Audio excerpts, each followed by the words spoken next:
Olá pessoal, a gente está aqui para mais uma aula de cálculo avançado com variáveis complexas e a gente tem trabalhado até então, uma série de conteúdos para que a gente consiga lidar com os números complexos dentro de uma estrutura que permita a gente entender sistemas dinâmicos, resolver problemas com esses sistemas, né? Equações diferenciais que a gente precisa para solucionar equações diferenciais e tudo mais. E a gente viu, né, que a variável complexa, ela sendo raiz de menos um, né, ela pode ser grandemente aplicada em vários pontos aí que a gente já está trabalhando.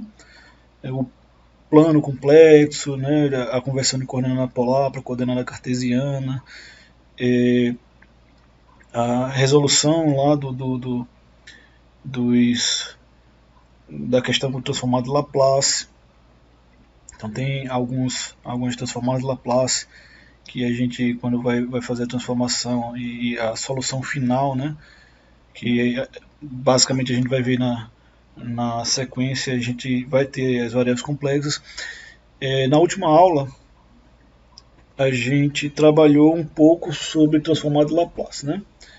E aí eu queria partir desse ponto para que a gente pudesse entrar aqui nesse tópico que eu criei especialmente para a gente trabalhar dentro desse meio, né, entre transformada de Laplace, transformada inversa de Laplace, porque de qualquer maneira a gente, quando faz transformada de Laplace, transformada de Fourier, o nosso objetivo é fazer análise dos sistemas no domínio da frequência, né? E aí eu vou tentar abordar um pouco sobre essa análise de uma maneira que eu considero mais direcionada para que a gente possa entender como é que isso vai ser aplicado num problema de filtro e outros problemas que também a gente vai fazer os cálculos com variáveis complexas, certo? Então, o que a gente fez até então,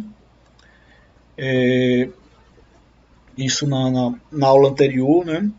A gente viu as duas aulas anteriores, na verdade, a gente viu a transformada de Laplace, e na transformada de Laplace a definição, as condições de existência, e aí a gente viu algumas funções que a gente pode fazer transformada e tal.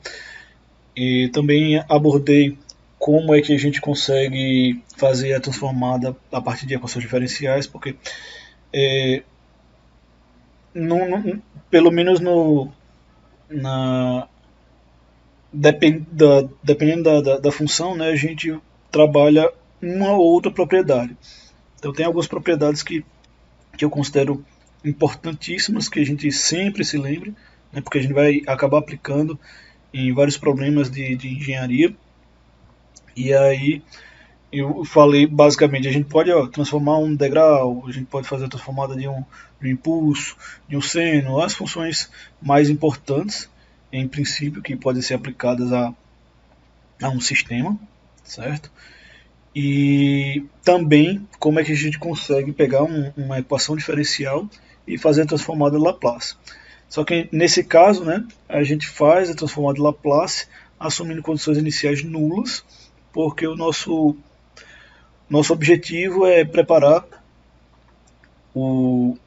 essa base de conhecimento para que seja utilizado num problema de sinais sistemas, de controle, e aí normalmente a gente considera as condições iniciais nulas na transformada de Laplace, e aí a gente chama isso de função de transferência, e a gente sempre faz análise de estabilidade desse sistema, algumas análises dentro do domínio da frequência, com base nisso, né? Então, por isso que a gente viu as condições da transformada de Laplace e agora na sequência a gente vai ver um pouco de análise do domínio da frequência, certo? Então, tem um indivíduo, que é o Hendrik Bold. A gente utiliza muito as análises, né, que começou com esse pesquisador, e o objetivo, né, das invenções dele é que a gente consiga fazer a análise do domínio da frequência. Então, por que eu estou falando de Bold? Porque ele desenvolveu um método, né, gráfico, conhecido como diagrama de Bold, que permite que a gente analise o ganho e a fase de sistemas, certo? E essa análise, né, esse diagrama que a gente, que o Bold ele desenvolveu, ele é muito utilizado dentro da teoria de controle e telecomunicações, projeto de controladores e algumas análises, filtros, por exemplo, também. E é bem interessante que isso esteja dentro de uma análise, né, com números complexos, porque para criar esse diagrama de Bold, por exemplo, e essa ferramenta de análise de sistemas, a gente precisa usar muito números complexos. Então a gente precisa daquilo que foi passado na aula anterior, que é pegar o número, a equação diferencial, né, passar para o domínio da frequência, como a gente fez lá com a transformada de Laplace, e a gente precisa fazer essa análise agora para a gente conseguir fazer o desenho do, do diagrama de Bold. Pelo menos é uma maneira de a gente poder fazer a partir da transformada de Laplace. Existe uma equivalência aí. Então, o que é essa resposta em frequência? Vocês podem parar para pensar assim. Se eu quero analisar um sistema, digamos assim, eu tenho um circuito elétrico, tenho, sei lá, um prédio, uma estabilidade do prédio, sei lá, eu tenho a propagação do som no sistema de telecomunicações, das ondas eletromagnéticas, na transmissão de rádio, Wi-Fi, o que quer que seja, a gente está passando informações, mas de qualquer maneira eu estou tentando fazer alguma coisa que vai ser processada, que vai ser modificada, e essa coisa vai ter uma saída, certo? Então não quero entrar ainda no mérito, digamos assim, de análise de sistemas, mas o que acontece é, eu, por exemplo, tenho a rede elétrica. Então alguém gerou, sabe lá Deus onde, né? Essa energia ela foi amplificada, enviada pela rede de transmissão, aí depois foi convertida para de 69, talvez demais, de uma tensão maior para 69 mil volts para entrada aqui em algumas subestações dentro das cidades, e ali baixaram de novo para 13.8 mil volts, 13.8 kilovolts, enfim. E depois tem alguns transformadores nos bairros lá que baixa para 380 trifásico, e aí na nossa tomada a gente recebe aí dois fios, um é fase e outro neutro, que entre fase e neutro vai ter 220 volts. Então, nós temos aí um sistema de transmissão, distribuição, geração de energia elétrica que entra no nosso sistema. Todo mundo sabe que nesse caso a gente trabalha com a frequência. O que é frequência? A gente trabalha com um sinal que funciona a 60 Hz e que tem uma determinada amplitude. Assim como a gente também sabe que quando a gente vai transmitir informações, a gente usa uma frequência. Eu comprei um roteador lá que trabalha 2.4 GHz. Não, mas o meu roteador, o Wi-Fi, ele trabalha 5 GHz. Então, isso que a gente está falando também são frequências, né? Então, como é que eu sei, por exemplo, quantos roteadores eu tenho colocado num prédio de maneira a garantir que a propagação da comunicação naquele prédio seja tal que todo mundo receba sinal de Wi-Fi? Como é que eu sei, como é que eu vou dimensionar a largura né, a seção transversal da minha fiação elétrica, porque eu posso fazer a fiação mais grossa, mais fina, e isso eu vou gastar mais dinheiro. Mas o ideal é o ideal. Qual é a quantidade, né, a seção transversal desse cabo que vai gastar a menor quantidade de energia e ao mesmo tempo a menor quantidade de dinheiro, que vai satisfazer a essa relação.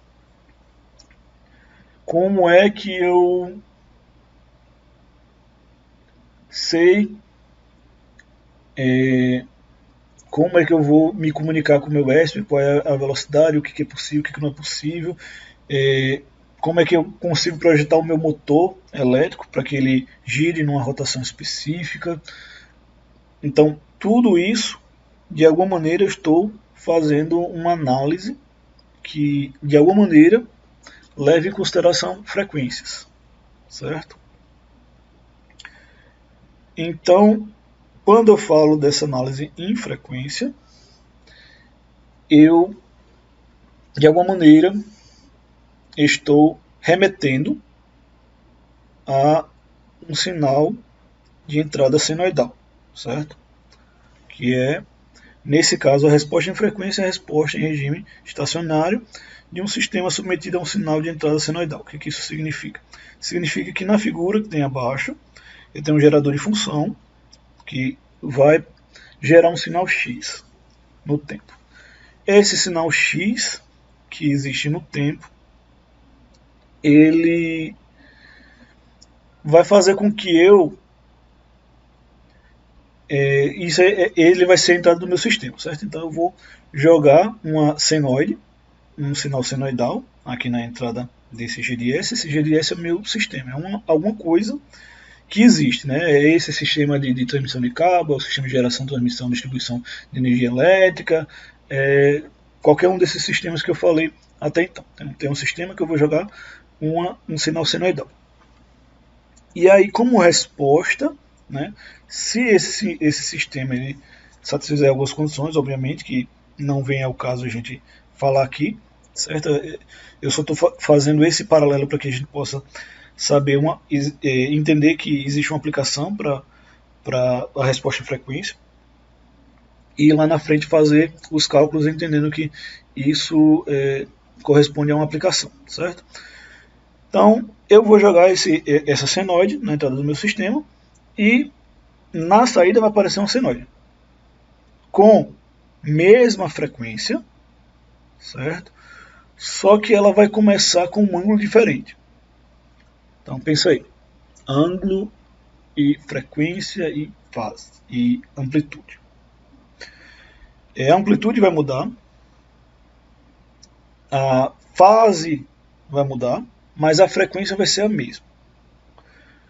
Por que isso tem a ver com números complexos? Porque quando a gente vai olhar lá o diagrama, né, complexo, a gente analisa, a gente leva em consideração que existe uma magnitude e uma fase, certo?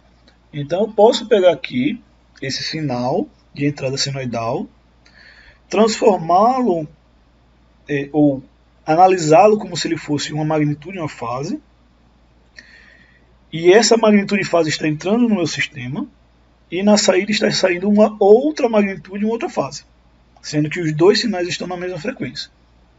Então, quando eu falo regime estacionário, é isso. Significa que eu consegui sincronizar a frequência do sinal de entrada com a frequência do sinal de saída no sistema. Então não existe mais uma variação dessa frequência. Então, já que a frequência se tornou fixa, então existe uma proporção, digamos assim, entre a amplitude de entrada e a amplitude de saída, entre a fase de entrada e a fase de saída. Existe uma relação, para ser melhor conceituado. Então, se a gente chegar na entrada desse sistema e variar a frequência do sinal de entrada ao longo da faixa e estudar a resposta, a gente consegue visualizar o que a gente chama de resposta em frequência.